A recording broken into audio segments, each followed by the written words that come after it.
All right, it's more time for late night talkie. Talking late night, holy shit, this is gonna be probably another criticism sucks, but I'm gonna be kind of just tame, really. I'm not gonna be too crazy or animated or outlandish because it is late for me and I kinda want to get through this with ease without having to yell my brains out at another low IQ amoeba on screen. So I'm just gonna be like lo-fi. I'm gonna be chill with this. Anyway, as I always see, there's this growing sort of ire on social media when PlayStation creates GIFs. I'm sure you've seen it before. You might have seen some Horizon Aloy GIFs where she's dancing around. It happened with like not only Horizon, Ghost of Tsushima, God of War, The Last of Us. PlayStation just are creating their own counter memes, and apparently it hits a spiking point when it comes to the Last of Us franchise. Now, everyone knows that I pretty much adore this franchise a lot. It is pretty much a no-brainer that I enjoy both of these games with how they tackle their approach to storytelling and how that storytelling is compelling in my personal opinion. Whether you love or hate the franchise, that's how I feel about the franchise personally, because it is my own individualized thought process on said franchise. However, that being said, these PlayStation GIFs have been getting massive ire, and it's quite funny because they've been called cringy, which I think most memes and GIFs based around pop culture today are cringy, or they make no sense, or they're just not funny in my opinion. Even when some random stray on Twitter creates one with a certain character, you see Kurt Angle like dressed up as Goku, which is stupid in my opinion, but memes are meant to be stupid. Sometimes memes are enjoyable, sometimes memes do catch on, and it's just an overglorified shitpost. But now this led to accusations of PlayStation holding animators hostage within Source Filmmaker, forcing them to create GIFs, some other stuff about just this is the only way this franchise, The Last of Us, is going to be remembered due to bad PlayStation GIFs. And I would assume that for certain people that aren't studios, they have easily made GIFs of this magnitude where they taken a character, they animated it a little bit, they tried to make it hilarious, and it probably took less time than people are expecting. I don't think an entire development team I don't think an entire development team is slaving away at a GIF. I think it's probably like one or two animators, maybe it's just one, taking the model, putting it into a scene, animating it, and it's over. It's done. I don't think it's as many people as folks are describing to get angry about. But this tweet by this guy is very fascinating for several reasons. So he brings up the fact that The Last of Us is a weird case of a series having little to no cultural impact other than two okay games and an okay TV show. Nobody talks about much. I think this has Neil insecure about The Last of Us's relevancy, which makes him do desperate shit like enslaving his animators to do gutter shit Source Filmmaker memes that only brain-slaved normies clap at like dumb seals. So that's a very like charged comment, as you can see at the end, which shows another person venting out their frustrations over this franchise, which is kind of common on social media, especially after the divisive reaction to The Last of Us Part 2, where people like it and people hate it. How I feel is that, once again, that point on having no cultural impact. Now, it is a no-brainer that The Last of Us was created off the back of Resident Evil 4. Resident Evil 4 pretty much blew up the entire genre of OTS, finally getting a third-person shooter right. So subsequently, you had games follow like Gears of War, The Last of Us, Uncharted, all third-person shooters that is equivalent to that style of gameplay, and that style of gameplay is readily popular, and all the kudos to the Resident Evil 4 developers, Shinji Mikami and everything, for making that work and having, once again, imitators. And I think imitation is the sincerest form of flattery. However, that being said, The Last of Us has no cultural impact. As a big fan of this franchise, I just disagree with this counterpoint. Even if I wasn't a fan of this franchise, I would have common sense to disagree with this point in general, and I'm going to tell you why. Number one, our culture is nerd culture. Our culture is gaming. That's the thing that we are interconnected with, intertwined with, plugged in with. And what happens in gaming? Big impacts if the game is a splash, if the game is relevant to the time that it was released. And you know where I'm going with this if you follow along with this argument. You know what I'm going to say next. When The Last of Us 1 came out in 2013, it was considered as the PS3's magnum opus. So many people flocked to that game. They thought it was a killer app. They thought after Uncharted 2 it couldn't get better, but it did. And the word of mouth on The Last of Us and within the culture, and people were saying that now we have a zombie survival game, even though it's not zombies, it's like clickers, runners, it's a variation, but it's still somewhat close to the same wheelhouse. They were like, we have a fully immersive emotional story that we can finally take seriously. That's what people were saying at the time. So what I was assuming is that all of the other stories that came before for zombie survival horror, you know, it wasn't on the same peak as The Last of Us to certain people, and that's how people viewed The Last of Us when it came out. It was a cultural phenomenon, right? For someone to deny that is to deny history, and I believe there is a lot of revisionist history when it comes to the internet. It's a lot of people that tend to forget, and they tend to blank out and leave the certain details out. When I bought that game in 2013, everybody was talking about it with a PlayStation 3. While The Last of Us had simplistic third-person gameplay and stealth mechanics, what it had was heart. What it had was emotional story, and people flocked to that story because they loved the characters and the world and everything centered around it. The cultural relevance is the people, and the people that have Ellie tattoos on their wrists right now, they still thoroughly enjoy the franchise, whether you liked part 2 or not. They still are invested into a part 3 because there is people making theory videos on The Last of Us Part 3. Cultural relevance is the continuation of what people want to see, and quite honestly, truth be told, The Last of Us as an IP could not be any more popular. Popularity goes with impact. I'm sorry to say, if you don't believe that it's true, that this is the lifeblood of a franchise surviving, then you are quite mistaken. What goes into with relevance? Keeping the conversation going. People still talk about it to this day, and the influence of the emotional cinematic third-person shooter. Well, you can make as many arguments about PlayStation gifts as much as you want, but one of the real negative memes and shitposts was the PlayStation being represented as the cinematic third-person shooter experience. And guess what is at the forefront of a meme like that being directed at Sony? It is The Last of Us. You can say, quite honestly, a lot of people don't want to admit that this tier of gameplay, we talk about the PlayStation templates and everything, and how I really don't agree with the logic of PlayStation template as if every game plays the same. But there is influence from The Last of Us going to like the God of War reboot. It is more of a story focus on that game, and that impact is felt throughout, you know what I mean? it is felt throughout on other experiences like God of War 2018 or Ragnarok.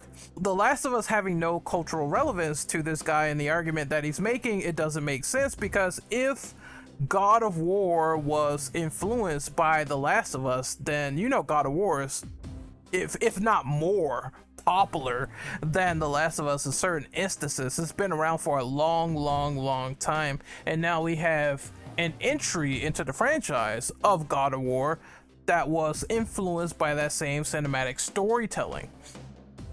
You can still be influenced by something and have a contrast by it, which is why I don't fully believe in the Sony PlayStation template, because if these games played similar in gameplay, then that's where the comparison still dies.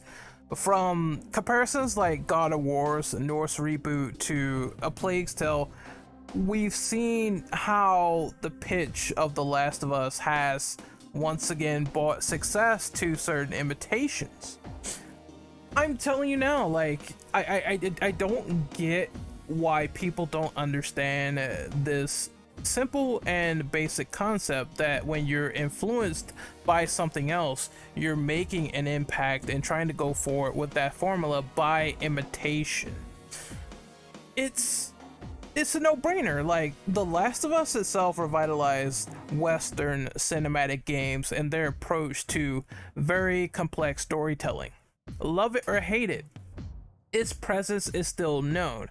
We had other studios like Capcom wanting to create a version of Dead Rising based around storytelling elements from The Last of Us. We saw this in various outlets and media posts on how they wanted to carry one of the Dead Rising games into Last of Us stardom again. And it's quite ironic because we all make riffs and we all say The Last of Us copied RE4, but here's Capcom with a franchise that they own that has established gameplay wanting to copy off of Naughty Dog.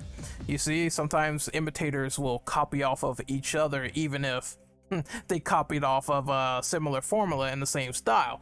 It happens in game development, and it signals that cultural relevance to move forward and replicate over and over again. If The Last of Us had no cultural impact, and we're distinctively talking about The Last of Us 2 here, if there was no cultural impact, it would have faded into obscurity. It would have been just out there in the ether, being irrelevant if it had no cultural impact on anybody. But there had to be some sort of resonating with these characters. There had to be some sort of reasoning and emotion and reaction to characters dying that you honestly probably cared about at one point or another. If there was complaints about this for 4 years, then to talk about it this much has personally impacted you. A lot of storytelling fixes and analysis and how I would have done things better, it has personally impacted you, because there's no way that something that doesn't personally impact you would lead to someone adding in so much time, so much patience to explain and fix things on a daily basis about how The Last of Us Part 2 actually went. For better or worse, claiming that there was no cultural impact whatsoever is insane. And due to it, I mean, it's one comment right here that says, for better or worse, we got an entire generation of third-person cinematic games with a focus on realism and or emotional child-to-parent dynamics like God of War 2018, like A Plague's Tale, like Red Dead Redemption 2, etc. A lot of these games, these other games, all high accolades from what I can see. And if The Last of Us Part 3 got announced tomorrow, the internet would be set ablaze yet again, for better or worse. And there are people that do want to see the story end in a degree, and they want to see how they string it all together due to how insanity and nuts that part 2 was with its risky maneuvers on plot details. those people do exist. There still is a large fan base of still talking about this. I mean, when people saw when Naughty Dog canceled Factions, there was a lot of folks livid about that. So for cultural relevance is to elicit emotion, which is what The Last of Us seems to be all about. And due to that emotion, you cannot say that it doesn't impact you. I just never see conversations cease about this IP. So it's okay. Like, oh, and one more thing I will say, and I gotta bring this up. I have to bring it up. If the discourse wasn't culturally relevant to some people, then there would have been like no ire whatsoever to this game, Last of Us Part 2, winning a Game Award nomination. Like, if you really didn't care, why do you care now about the Game Awards? Like, I've seen people say that. I've seen people say this show never meant nothing. This show didn't mean anything to me. I never really cared about this. I never really cared about Geoff's like whole shit show. Never really interested me. We saw people say that and automatically become activated when they announced that this game won Game of the Year. And all of a sudden, those awards became relevant. They became in the know. They elicited something from you. And it just did. It just did. And it may be like, you look on the other side, it's like, oh, I wanted my favorite game to win. I wanted that to win. But even that caused a reaction to this game. Showing there's some people talk about the cutscenes all the time. Oh, I never played it, but I watched the cutscenes. That's engaging. So I just found this to be something to talk about. It was something that was on my mind, and I feel that same way about, again, I'll use myself as an example. I don't like Souls games anymore. I've been very clear about that. I don't like the Dark Souls franchise anymore. I also cannot lie and say that did not have an impact despite not liking it. Guess what? Souls in the hard difficulty, like sort of the slow methodical hack and slash style, there was constant imitations. It's a popular formula. It's constant imitations, and it is a genre that inspired and enticed a bunch of people within the gaming culture. And guess what? I don't like Dark Souls anymore, but I can't lie that it didn't influence something. And I think what the people who tend to hate this franchise a lot tend to hate The Last of Us. I think you just need some serious, retrospection as to what occurred in the past. You need to stop the revisionist history that this franchise has influenced on various games. And if you don't like that they're being influenced by various games, that's when you don't play games with those elements. But good luck. Hell, I even say the first proprietor of cinematic influence games was when Hideo Kojima made that popular, and all Last of Us did was reinvent that for the West. It is what it is. I don't mind cinematic games personally. I think it's fine for what it is. I like when storytelling is risky. I like when storytelling engages me. I like when a character dies and it's like, oh, I gave a shit about that person because they wrote them to be so good and so realistic, and I actually cared when they died. And I felt the same way about the Last of Us series. I felt the same way about Metal Gear. I love caring about these people and seeing what kind of situation they try to crawl themselves out of and seeing how dire it could be, because I'm enticed to that world, I'm enticed to that lore, and that is culturally relevant to me video games are art, no matter what you say or what you think, and I love witnessing my art in real time, and I'm going to continue that because that's how I feel about gaming. That's how important it is. It's just as important as film. And the more we realize and understand that and see that's where the cultural relevance lies, the better.